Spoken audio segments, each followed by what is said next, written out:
Hey, good morning, everybody. We are live. It's Thursday morning live, and I'm excited today about today's guest. I'm glad that you're here today. One thing I always talk to people about, though, is your intentionality, right? So, um, I did a post this morning that talked about regrets and making sure that you get everything done and do everything that you really want to do, so that you don't have those regrets in your life. That you feel like you've accomplished something, that you have fulfilled everything. And no matter what happens, whether it turns out good, whether it turns out bad, take that risk, step forward, take that action in your life.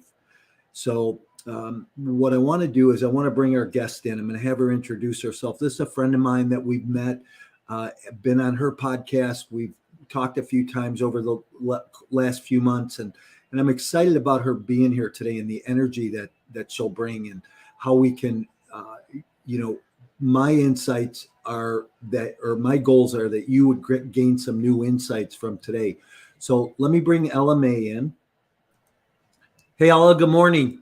Hey, Mike. Good morning. How are you? Great. How are you? I'm good, thanks. It's early where you are, isn't it? It is early. You were definitely my first meeting of the day. How about that? I like to be people's first meeting a lot. I think Cool. that that shows who people are. So yeah, but you're a true entrepreneur, so I'm sure you're up early anyhow. Hey, Ella, one thing I like to ask people is tell us in one word what best describes you personally and professionally. I don't know. You asked me that pre-show, and I was like, I'm not 100% sure. For me, there's really not a big difference between personal and professional. Okay. Like, look, we've spent so much of our lives working, we might as well Mm. do a lot of living at work. So there's really not that much of a difference between how I behave when I'm talking to a client or talking to you or talking to potential partner versus talking to a good friend or etc. And I think that's it's nice when you see that consistency in people. So maybe consistent, that might be a word. That's a good word. Yeah. I think I asked that of everybody that has been on one of my podcasts or one of my shows that I'm on with. And Mm, what's interesting is, a couple hundred of these, and I don't get a lot of the same words. You know, mm. so that I think that's one that I haven't had before. So that's kind of interesting. But I think consistent is a big word. We have to be consistent, because if you're showing up or I'm showing up at work one way and at home another way, I mean, Mm, that's an incongruency, right? And I think we have to be congruent in what we do. So that's good though. mm. So Ella, talk a little bit about yourself. Tell us your background, where you're from, what you're up to. Yeah, absolutely. So I am based out of Phoenix and I have a company called One Degree. And basically, what we do is help entrepreneurs who are scaling by connecting them with vetted vendors. So generally, what will happen is I'll meet with like the founder, the CEO. We'll be like, okay, cool, you're trying to grow. What's stopping you? We figure out the real problem, not just the symptoms of the problem. From the real problem, then I make intros to vetted people who can do what they say they can do, that can come in and implement the solutions. That's awesome. Do you have a core niche business that you like to work with? To be honest, it worked from everything. Well, not everything, but worked with brick and mortars, online businesses, coaching, consulting, products, lots of e-com. E-com's really booming since COVID. So there's been a range. There's definitely not one niche. A lot of business models in general for the models at work are very, very similar, regardless of what you're selling or what you're promoting. Any examples you can share of that? Business models Yeah. that might be a little longer than 20 minutes. Uh, you know, so I guess I just mean, like some of the things that you have done maybe to create a quick fix for some, and I don't mean quick fix because I don't think that anything in business is a quick fix, right? I think it takes Mm. time, it becomes strategy. How do we implement things? Um, but you know, any thoughts around that, or you know specific things people can attach onto to build to maybe make a change in where they're at today? I would say one of the biggest things is really making sure that you're taking time to get to the real problem, not just the symptoms of the problem. So a lot of people think they have a cash flow problem, or they have a conversion problem, or they have a fill in the blank. A lot of the time, these are just symptoms of the problem. They're not the real problem. So, like if my leg hurts, for example, is the problem that my leg hurts? No, it's a symptom. Maybe I pulled a muscle or my leg's broken or whatever. That's the problem, right? So, taking the time to really look at, okay, so we're having cash flow issues. Could this be an offer issue? Is it customer service issue? Is it a follow-up issue? Is it and just looking at where's the real problem? Because it's a symptom, because when you fix it, it comes back. That's a symptom problem. When you solve the real problem, the foundation shifts. Yeah. So you mentioned the pandemic a couple minutes ago, and based on what have you seen in businesses and entrepreneurs' lives since we went into the pandemic over the last couple of years? What do you see as maybe one of the biggest challenges entrepreneurs face today? I think it's really similar to the challenges entrepreneurs have faced forever. Like, I don't think it's all that different. Of course, the world has changed and we adapted to online and stuff, but it's really like doing your market research, making sure you're creating something people actually want. Don't fall in love with your own idea. Outside input and sell it, like preferably, if you can, sell it before you build it to make sure there's actually a demand. And then like there's just the personal bullshit we got to get over of like putting yourself out there and planting our flag and saying, hey, this is what I stand for. And that's the stuff we all have to deal with. I've never met anyone. I would be really kind of scared if I did, that doesn't have some sort of a block around visibility or a little bit of imposter syndrome. Yeah. Interesting. Hey, you know what's cool is what you said is don't fall in love with your own shit. I tell people that about real estate all the time. Don't fall in love with the deal that you're looking at. And I find in my space, so many times people walk a deal, they see a deal, they read about it, and they fall in love with it. And then if they don't get it or it doesn't perform like they thought it was going to, now they're mad. You know, it's hard to get divorced when you fall in love with something like that and can't walk away from it. So I like what you said about that because I think it's so true. I like what you said that, I don't think it's any different than what entrepreneurs have been facing for years. I think what I saw happen in the pandemic was things became more confined, right? So now you are more, you had to look at things a lot more because you didn't have your arms wide or you couldn't move around. And so now you're in this space where you have to look at things differently. Do you find that at all? I mean, I guess like to be honest, I don't watch the news. I don't tune into world events. If there's something really big going on, I'll hear about it. I tend to be I force myself to be very, is that me or you? No, that was me. I'm sorry. I thought I had it off. I forced myself to be very solution oriented. So whatever business you're in, like if you were in a brick and mortar, you pretty much had to shift to online unless you had some form of passive income coming in that could carry you through. And if you didn't shift to online, you shifted to something else. So I don't really look at, I guess I haven't really looked at a lot of the big scope of it. I'm more like tunnel visioned on, okay, what's the best way for me and my clients and my sphere to move forward and to thrive during this time? Yeah, one thing I always talk to people about is I say you have to know where you're at. You have to know your numbers. Any good, successful business, whether you're a salesperson or whether you are a full-fledged, operating business, you have to know your numbers. Where does that business come from? How does it get there? And how do you put it out the door?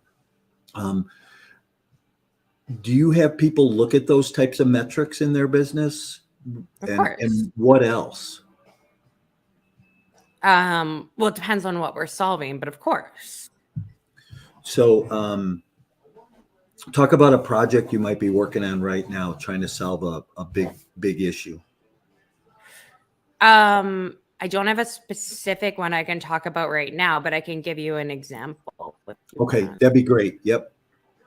Well, go ahead. And what's going to be most relevant to your audience? I think business in general, because here's why, being in the multifamily space or being in the real estate space, Hmm. you have to have this entrepreneurial mindset. You Hmm. have to have this mindset that, you know, it's business. Hmm. And I think a lot of times this is where I go back to that comment, don't fall in love. Don't fall in love with your client. Don't fall in Hmm. love with your real estate, because it takes you off track. It takes your focus to a different place. You have to operate your business like a business. That's why I talked about the numbers. Hmm. So, So, do you want me to give an example of a common real estate one? Or yeah, if you have one, that'd be great. I think with realtors, one of the biggest things that I see is that you really, really want to be focused on the market that you want to attract. So if you want more listings, if you want more buyers, if you want more agents on your team, if you want more investors, if you want, like, really think about who you want to attract and who you would be really like, what would create the biggest difference in your Yeah. bottom line, your business, etc. And then create content for that market. Well, a lot of time when I see real estate content, it's like it's created for other realtors. Like, there's lots of terms being used that as a non-realtor, I don't know what they mean. There's lots of like numbers being thrown out there, especially by mortgage people. Oh, did you know that this and this? And it's like, hey, most people don't want to understand this. They're not going to exude the brain power. That's why they're hiring you. So look at what buyers, what sellers, what investors, what agents who are moving teams, like why they move teams, etc. Look at what they're actually saying, what they are engaging in, the problems that they have, and create stuff around that, as opposed to, like, don't try to show us how smart you are. Like, we don't care. Yeah. Right. As opposed to sort of the generic day-to-day giving us market updates, etc. Like, as a possible consumer, I don't care about that. Like, I just want the best deal when I'm buying a house.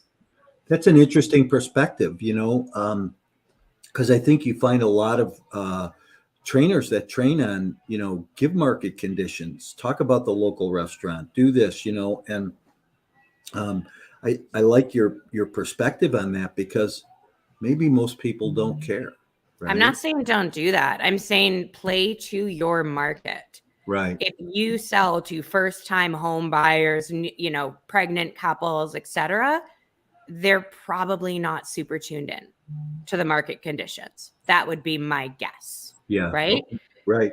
So they're more like, oh man, what are the questions that I ask when I go see my first house? Is there anything I should be watching out for? What do I ask when hiring my first realtor? What do I ask, etc.? Like, you really want to be tapped into your market. So I'm not saying don't do it. I'm just saying tap into your market. So I would almost be afraid to ask you about my stuff, right? I So honestly have not looked. I'm glad, because you're making me think about some things. But I mean, hey, look, who do I focus on? I focus on the multifamily investor, the person who wants to invest in real estate, invest in multifamily. So I put things out there that say, hey, cap rate, here's what it is, and here's why it's important. NOI, here's how you get to it. Those educational things that. So it's kind of interesting what you're saying today. It's making me really kind of reflect and look at what I currently do. So, how about from a standpoint of technology? What do you find in the world today? Technology's changed so much. What do you see today that's relevant, really relevant for business, and maybe moving forward, that people should be tuning into?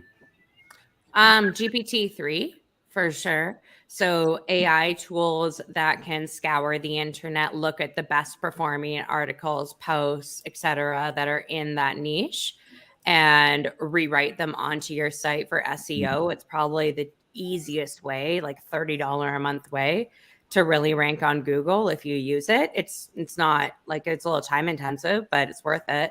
And it's something a VA can do. Yeah. So GPT-3 for sure. There's another one, Robo. No, oh, what was it? I forget the name of it. But basically, it's a website where this can learn. This software can learn any repetitive motions made on a computer. So it can learn. Okay, cool. We go into this Facebook group. We click on these posts. We send them a message. We etc. And this software can learn and run it totally automatically. So there's a lot of stuff that can be automated. Really encourage people. This is something that I do regularly, 3 times a week for an hour, just YouTube, what's happening in tech, really connect with Gen Z. Gen Z is very tapped into this. They've grown up on tech. So I try to talk to someone from Gen Z as often as I can, who's doing something in business, someone who's involved in a startup or whatever it could be. They are very tapped into tech. So really leverage, create those people in your network so you have them around. That is huge. What age demographics are Gen Z? Gen Z, I believe, is up to 24 years old ish. Yeah. Okay. Yeah. Yeah. You know what's interesting? And I just heard this the other day, and it's the millennials who for so long said, hey, we don't want to own houses, right? We don't want to own any real estate. We don't want to be tied down, be able to move around, are all of a sudden 29, 30 years old, are buying real estate, buying houses to live in, to settle down in. And it's creating this housing shortage in the country, which I just found that it was really interesting that demographic of individuals now moving to this sector all of a sudden go, hey, maybe we do want to settle down, and I don't know why there was no foresight on anybody looking at that, saying, because now there's such a housing shortage in this country, which is a whole totally different conversation. So how about from a social media standpoint, what do you think is really the best platforms to be on today? And looking forward over the next few years, where do you think people should spend their time? TikTok and LinkedIn. Everyone on TikTok is still early. Everyone's like, oh, well, TikTok's kids. Cool. Well, Ryan Serhan had a house that sold because an 11-year-old saw it and showed it to their mom. $15 million penthouse in Soho or something. TikTok and LinkedIn. LinkedIn is doing a lot right now to make it not necessarily cooler. They want to keep, it seems like they want to keep what they have going on, but a much more inclusive place to hang out and a more intuitive place. They're launching LinkedIn audio. They've got lives. They've got newsletters. TikTok, as much as it's blown up, everyone's still early on TikTok, and you can still do really well there. Yeah. And I would repurpose everything else to the other platforms. Pinterest as well. Pinterest is a bit of a sleeper. The average income of somebody on Pinterest is over $85,000 US. People are shopping on there. It's a huge traffic driver, even organically, and ads are a lot cheaper than Facebook or Instagram. Pinterest, not enough people utilize Pinterest for the amount of traffic you can get. That's interesting. $85,000 a year average income earner on Pinterest. On Pinterest. That's a huge number. Huge. Yeah. Huge. That's basically in the top 2%, I believe, of the world. So huge. Any opinion on YouTube Shorts, that type of thing? I mean, YouTube's great for evergreen long form. YouTube is, of course, I don't think YouTube's going anywhere. And I think it's a really powerful platform. It's definitely the simplest. It's not easy, but it's the simplest to monetize when it comes to social. YouTube, you are very much playing a long game, though, unless you're hiring a professional. You are looking at, I've never seen anyone that didn't have a shortcut in, not a bad shortcut. They hired somebody, they were incredible at creating content already, great in front of the camera, etc. That has made YouTube work in less than 18 months. YouTube, just be prepared. You're playing a long game, but totally repurpose your content there. do lives on there, do shorts. Like, you should be getting out on all platforms. But if it was me right now, I'd be focused on TikTok and LinkedIn. This is why I like this platform, because right now we're live on Facebook, LinkedIn, and YouTube, which is kind of cool, so, and then we get to take it, repurpose it, share it again later, do something else with it. But I do like LinkedIn, and what you said about that some of those changes that they're going through, I guess I always wonder what your reach is. What are you actually getting your arms around when you put a post out there, or you send a message out there, or post a video. So, so. All right. Well, listen, let me just ask you a couple of fun questions. Sure. I know you like to travel around a little bit. Best tourist attraction that you can think of? Like in I don't know, like in a particular city, or no, anywhere. Something that you've seen over the years that really catches your attention. I'll say anywhere I can dive, because I love diving.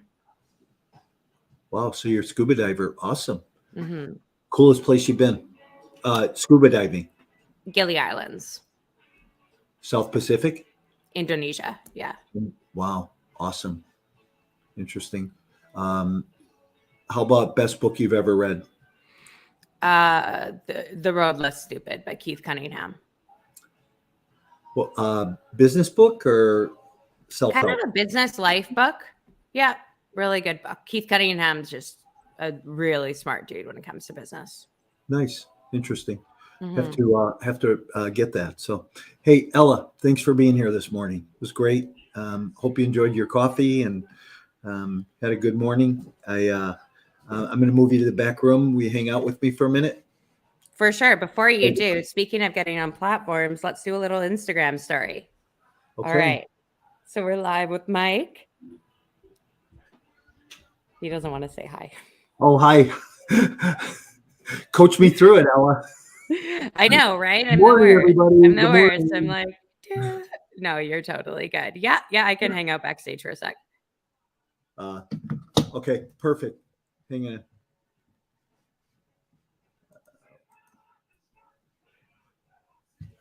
All right, everybody. Hey, that was, geez, you're back again. How'd that happen? I don't know. Platform's got a mind of its own this morning. How's that? Hey, that was it this morning, everybody. Hey, thanks for being here. Thursday Morning Live. That's our show with Ella May. You know what? Great content, great information. If you're looking for somebody to help get a handle on your business a little bit and help you maybe see some different ways of doing things, maybe using some different techniques and systems, give her a call. There's her. You can find her on Instagram, LinkedIn, but she's been very helpful as far as just bringing ideas and content out. We're here every Thursday morning at 8:30. I always have an interesting guest. I hope that, I just want to mention that tonight, Thursday night, we're doing a passive real estate investing seminar, webinar. Actually, no specific property in mind. It's generic, it's educational. So if you have an interest in seeing that or partaking in that, reach out. I'll send you a link on it. Next week, we're doing a Women's Day event on March 8th in the morning from 8 a.m.